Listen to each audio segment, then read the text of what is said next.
You wouldn't build a house without a foundation, so why try to build a business without one? Grow your contracting business and grow your mind with Growth Mindset Monday.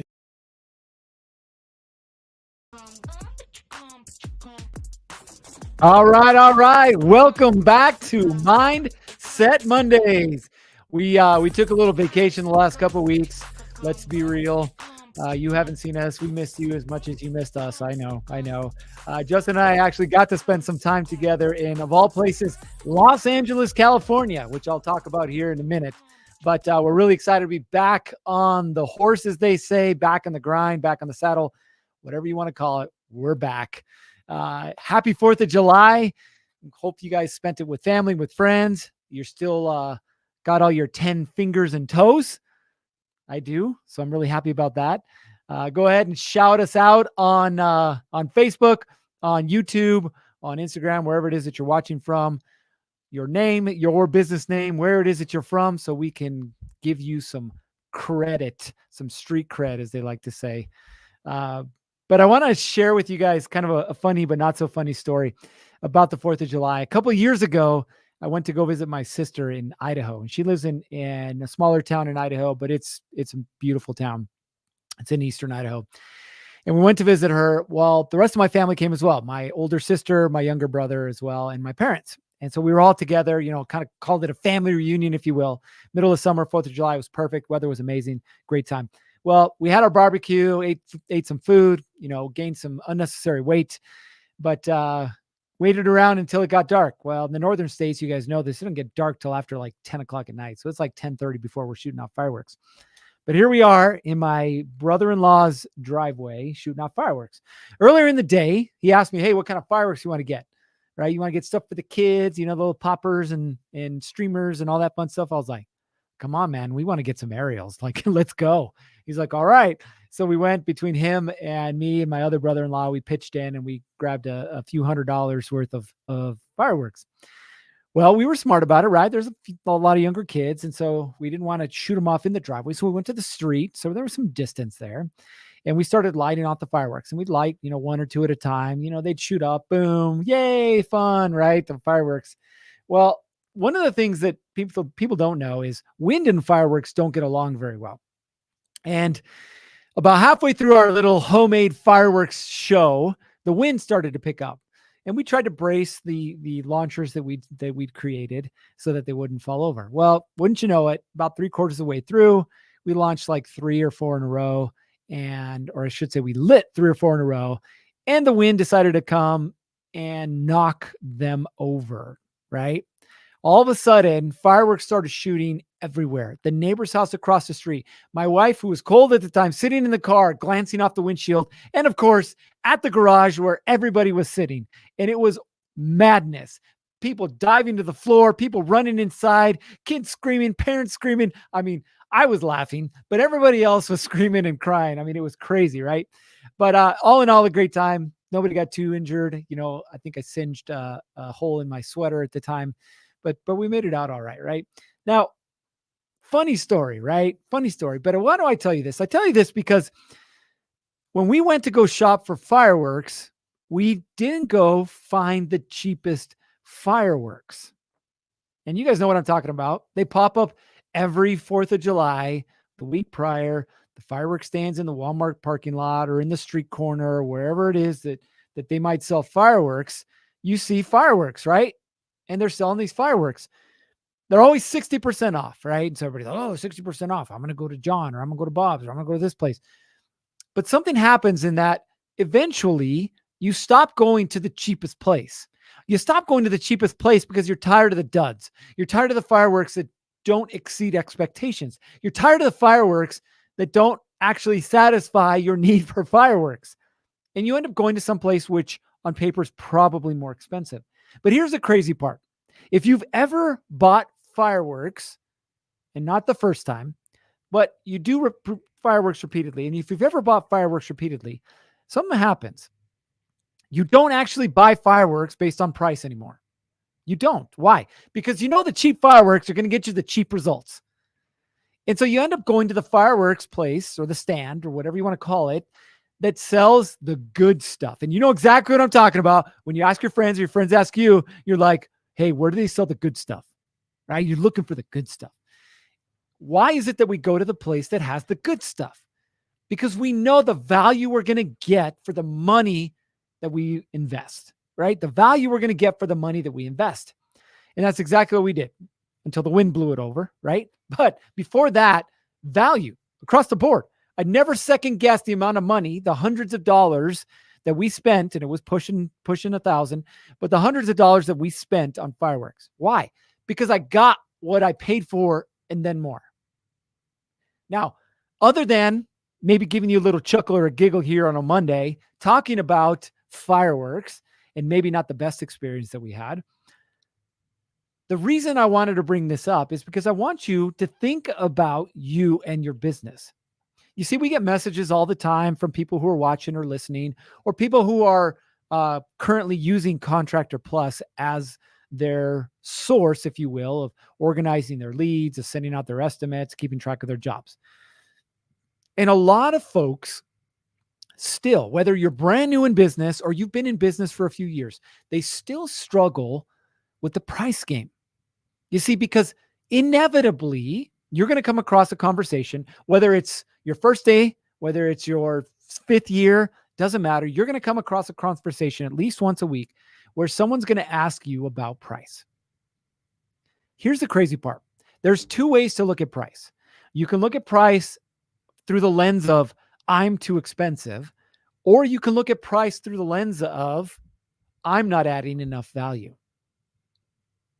Two different conversations, but talking about the same thing. Now, we all know Warren Buffett, one of the richest men in the world, right? He's still alive. That guy, God bless him. I think he drinks like a Diet Coke or a 6-pack of Diet Coke a day, whatever it is.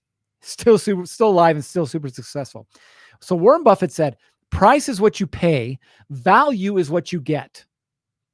Price is what you pay. Value is what you get. Now, I want you to think about your life and think about the things that you're more than willing to fork money over for, regardless of how much it costs. For some of you, that's energy drinks. For some of you, that's some type of tobacco product. For some of you, that's your Ford truck with your 20-inch lift and your big old mud tires. Whatever it is for you in your life, we all have it, by the way. We all have it. The thing that we're willing to pay for regardless of price. Now, we had something bad that happened this weekend. We were in the small town grocery store buying some snacks for the barbecue later on in the day, and my wife's car got hit. Now, we don't have a cheap car because I've passed that phase in life where I was looking for the cheap. My wife has a BMW, and let me tell you, she deserves that BMW. So we parked the BMW. We walk into the store. Less than 7 minutes later, we walk back out. And we got a little yellow sticky note on my windshield. And I was like, you got to be kidding me. So I look down and I see that somebody had played some vehicle bumper cars with our car. They scraped the entire front bumper, smashed one of the headlights. And I was like, this is great. Middle of vacation. Here we are, small town, enjoying ourselves, except we're not anymore because somebody smashed our car up, right? Anyway, we took care of that. But as we were driving back home, I wasn't pissed at what happened because I get it. It happens, right? What I was pissed at is the thing that I found valuable was damaged, right? Now, BMW. Now, if you ask me how much did I spend on this BMW for my wife, I'll tell you, I don't know. I know it sounds stupid, right? I don't know. Why? Because I didn't buy the BMW for price. I bought the BMW for value. And let me tell you, I've bought my wife cars over the years. Everything from a Chevy car, which was a POS when we first got married, all the way up to the BMW now. And we've had GMCs and Nissans and Chevys. And this is by far the nicest car that we've ever had. And it is the only car that I didn't purchase based on price. In fact, we'd purchased a brand new, kid you not, right off the lot, brand new Nissan Pathfinder, brand new. Drove it home. Within 2 days, it had a leak. Took it back to the dealership. They said they took care of it. Brought it back home. 2 days later, leak again. Back to the dealership, back home, leaked again. Got the general manager involved, leaked again. And at this point, she was more pissed off and frustrated about the car than anything else. And so I was like, okay, what do I got to do so that my wife is happy with the vehicle? Well, she ain't happy with that car. I had always wanted a BMW because I knew how nice they were. I always rent them when I go on trips. I have a truck with my daily driver, Toyota Tundra, and I love it, but it's a truck, right? So I love nice cars when I go on vacation. Take her to the BMW dealership. I said, listen, you don't have to buy a BMW. I just want you to test drive the thing. So we find one. It's gray, X5. She jumps in. We drive it, I think 4 or 5 miles. She hardly says a word, but I can see on her face, she's happy. She likes it. So we go back to the dealership. She says, let's make it happen. I walk in, told the salesman, how much? Here's the trade-in. Here's my card. Like, we're done. 30 minutes later, we walked out with BMW. Funny story, but not a funny story, right? Now, I'm going to pause real quick. If you're here watching, go ahead and drop your name, your business name, where you're from, so we can go ahead and shut you out. We got BMF Services. We got Clinton, who was the first one on here. I don't know why you threw an X on there. Maybe that means something cool. Justin is getting the shout-outs today from a few folks. It's Mr. Popular. I'm telling you, TV celebrity or something. We're going to make him one here shortly. So back to the story, right? Why fireworks? Why BMW? Because 2 purchases that I've made, one a higher purchase and one not a higher purchase. Regardless, I didn't make them based on price. I didn't look at the price before I bought them, right? I bought them because of the value that they provided. Now, back to your business. You are a contractor. Congratulations. Some of you have your license and some of you don't. Topic for a different day. But you got a license. We're going to assume you got your license. We're going to assume you got insurance. We're going to assume you have a website. We're going to assume you have business cards. Woo, right? You got all these things and you're open for business. Big freaking deal. You've probably noticed that most people don't care. They don't care. They don't care whether your shirts are collared and branded. They don't care whether you're driving a Ford or a Chevy. They don't care. Because what you're coming across more often than not is the person that's asking you, how much?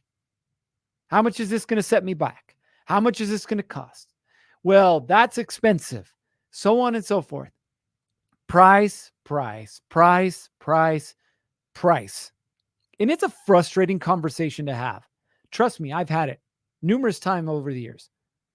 Price, price, price, price, price. When I had my landscaping business, this was the most frustrating thing. And by the way, I had no idea what the difference was between price and value when I had my landscaping company.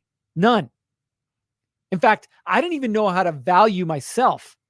So I showed up. In fact, there's one house. It was in Arizona. It was a cleanup. They had these big sisu trees, which are like cottonwoods, but they shed year round. So leaves everywhere, just a giant mess. And I look at the yard and I'm like, in my mind, I'm like trying to come up with a price of what I think, how long it's going to take and how much I should charge. And all of a sudden, I just come up with a number, $450. And she's like, $450? Her eyes got all big. $450? Yeah, $450. She's like, deal. When can you start? I was like, oh, we'll be here tomorrow. So me and my 2 guys show up the next day and we're there for 8 hours. Hardly make a dent. We show up the second day, fill up the trailer again. 8 hours. We're about halfway through. And I'm looking at myself going, I'm paying these guys at the time, $12 an hour. And we're not making a dent. It ended up taking us 4 days. I lost money on the job, but she was happy, right? Because I had no idea how to do this. Now, back to the conversation, right? We talk about this and we say, okay, if somebody is price shopping, there's one of 2 things that's happened, right? Number one is they haven't equated value or the value that we have to the product or service that we sell. That's the first thing, right? The value. The second thing is they've never shopped anything. What the hell, balloons? Who cares? What the hell? I don't know what's going on here.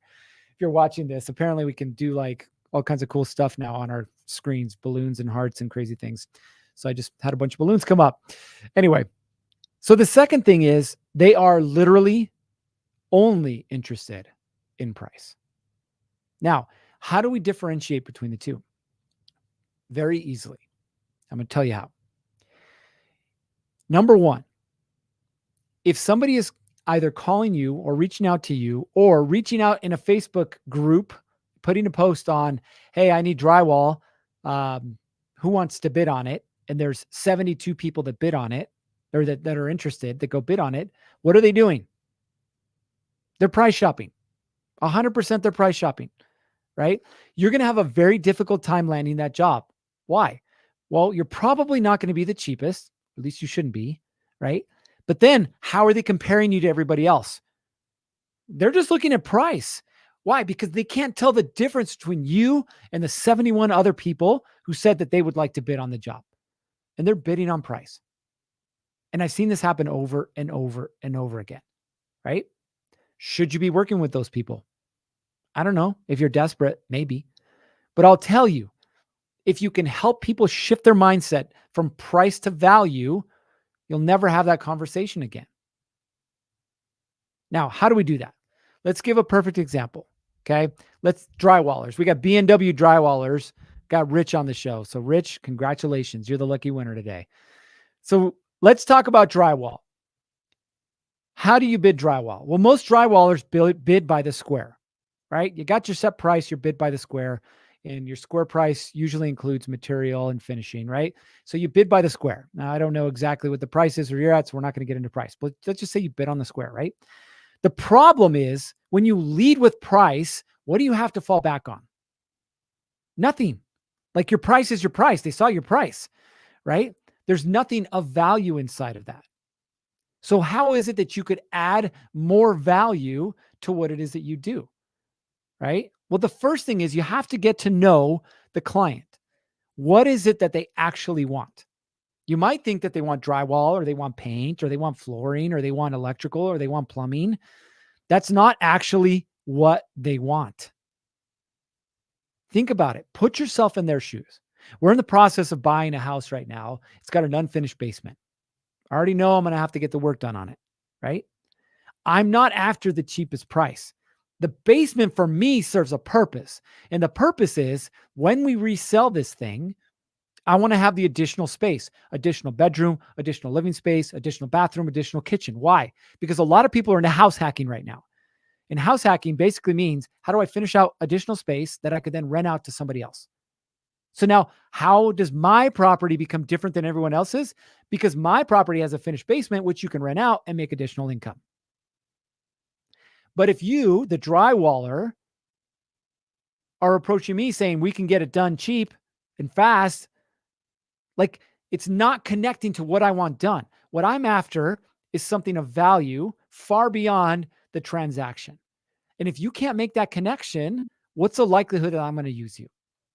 Now, if you spend a couple of minutes having a conversation with me and you were like, Garrett, we can help you with your drywall. No problem at all. In fact, just so you know, I have an entire network of tradesmen that I can introduce you to that'll help you get all these things done. And we vetted them, so they're good to go. But let me ask you, why is it that you want to get this basement done? I mean, is it for your kids? Do you have a growing family? Oh, you don't. All your kids are grown. Okay. So like, what's the purpose of it?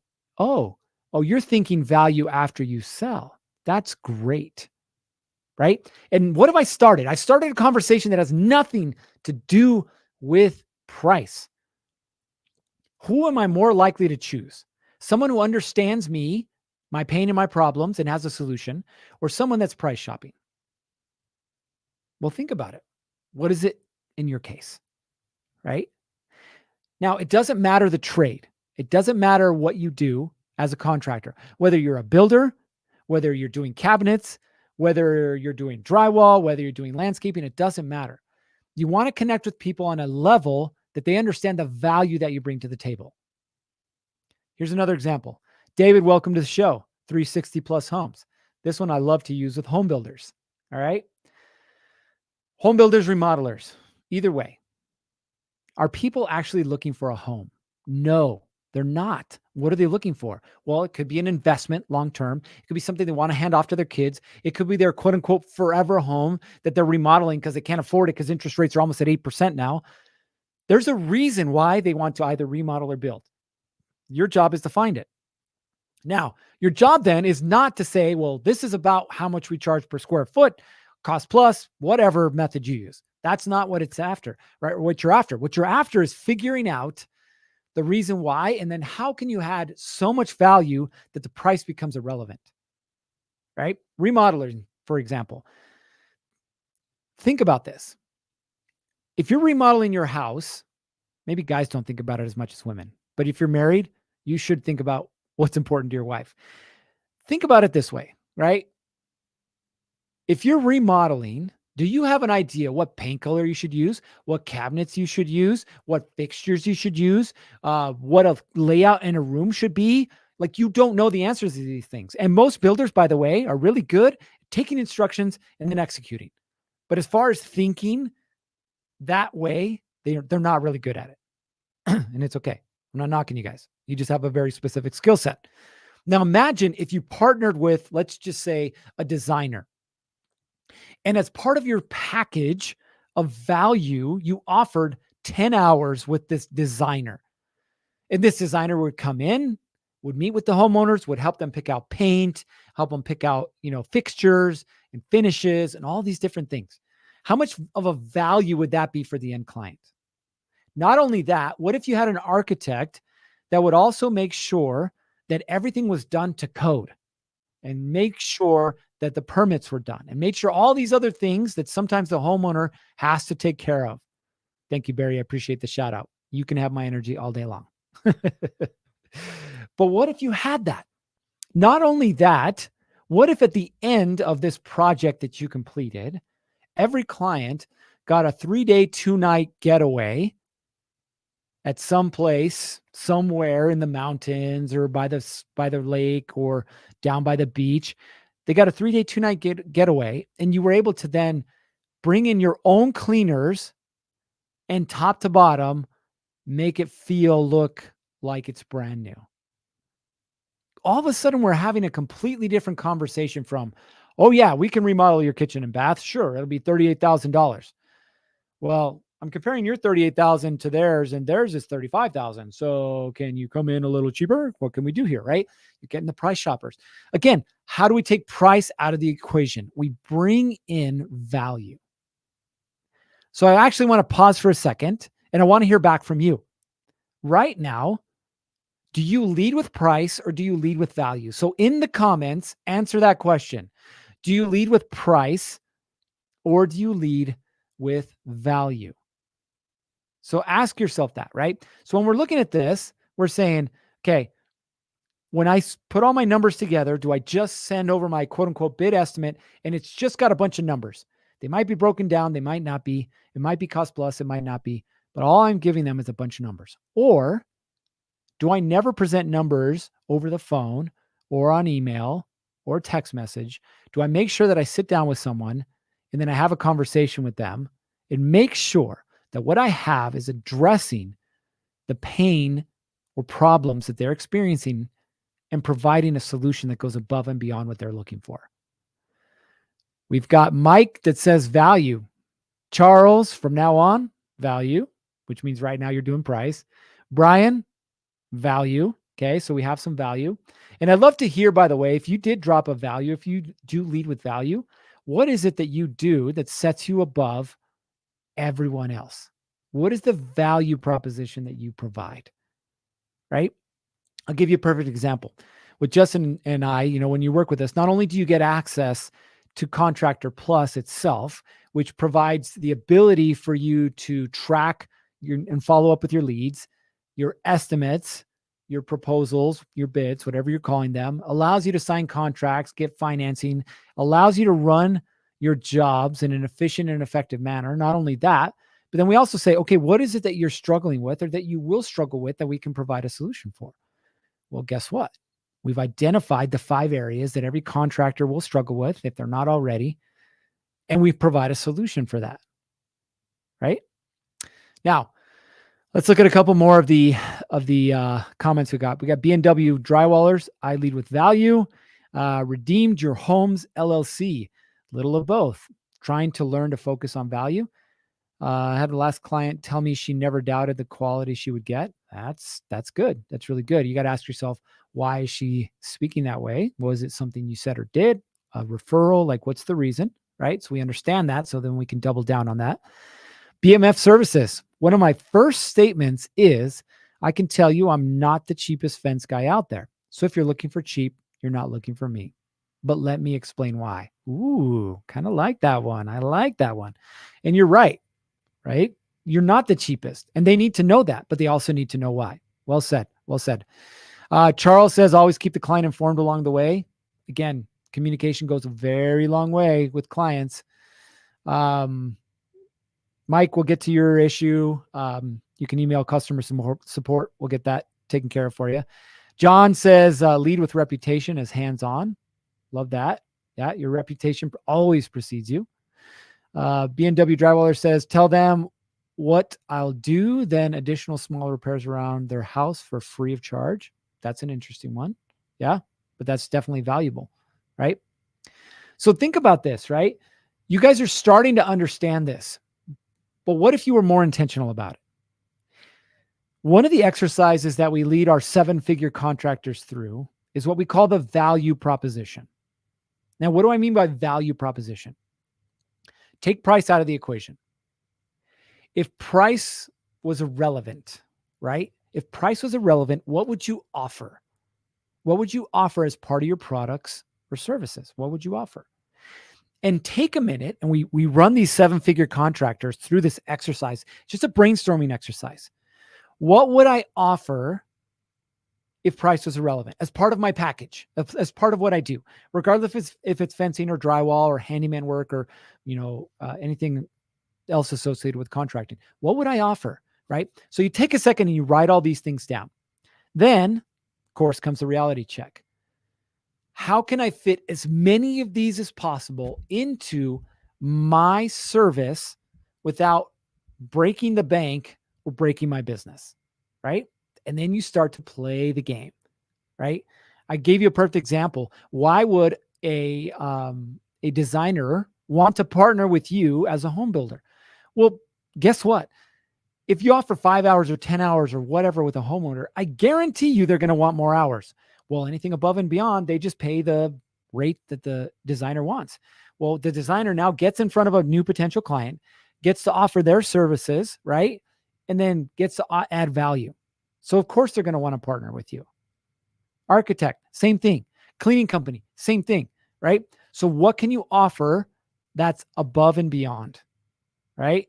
B&W, last customer needed 3 walls repaired and textures. I added the last wall in for free to make it look all new. Beautiful, right? Above and beyond. Hey, listen, we're going to come in and we're going to do repairs, and then we're going to walk your entire house, and anywhere that you might have a divot, a dent, or a hole, because we know you have kids, we're just going to go ahead and repair those for free. Valuable, right? Valuable. As we wrap up today's conversation, I want you guys to understand something. There's a lot of complaints about the value, there's a lot of complaints about the economy. There's a lot of complaints about the economy. There's a lot of complaints about politics. There's a lot of complaints about gas prices. There's a lot of complaints about everything, right? We can sit here and complain all day long, but it's not going to change anything. There's still people that are buying. In fact, there's a lot of them. Your job is not only to get in front of them, but it's to provide enough value for them to want to do work with you. I know you can do it. I have faith and confidence in you. Justin has faith and confidence in you. Now it's your turn to figure out, how can I add more value to what I do so that I can have a different conversation with everybody I come across, where I'm no longer focused on price, but I'm 100% focused on value. All right. That's all we have for you today. Actually, we have one more thing. If we had a drum roll, we would do the drum roll. So we did mention that we were going to have a giveaway for a $50 Lowe's gift card. $50 Lowe's gift card. So for those of you that showed up, we appreciate you being here. For those of you that are still here, congratulations. You're in the running. So we're going to have Justin running through his machine in the background, and then he's going to tell us who the winner is. So stand by while Justin runs it through. I'll read some comments while we're waiting for Justin to get that all figured out. We got Eiler Masonry. I take my first look, see how the customer reacts after giving my first small estimate. If they're very demanding, I need my second look, and the estimate may fluctuate. You're right. It may. B&W says, I have no complaint department. That's good. That's good. All right, here we go. Eiler, usually end up upping it for material, but always add in some free repaints. Love that. We've got Eagle Eyes Coating, Volusia County, Florida. Just started my own painting business. In my last company I worked, used to get mad when you would do extras. Well, you're not your last company, my man. So you get to choose what you do, right? Again, warranty your work for a year. Like, how many painters do that? Hey, if there's anything that happens with your paint in the next 12 months, we'll come back and fix it for free. That's valuable, right? All right. Justin, did we come up with a winner? All right. Here we go. Barry Pittman for the win. Congratulations, Barry. You got the $50 Lowe's gift card for the day. Well done. We'll be in contact with you and make sure you get your hands on that gift card. Thanks again to everyone for showing up today on the show. Again, we appreciate you guys being here, but more than anything, we want you to take what we're teaching you and go and implement it. Even if it's just one thing. What's one thing you could do this week to add value to what it is that you're doing as a business? All right. That's all we got for you. Barry, woo, winner, winner, chicken dinner, bro. Here we go. That's all we got for you guys. It's time to get after it. 3, 2, 1.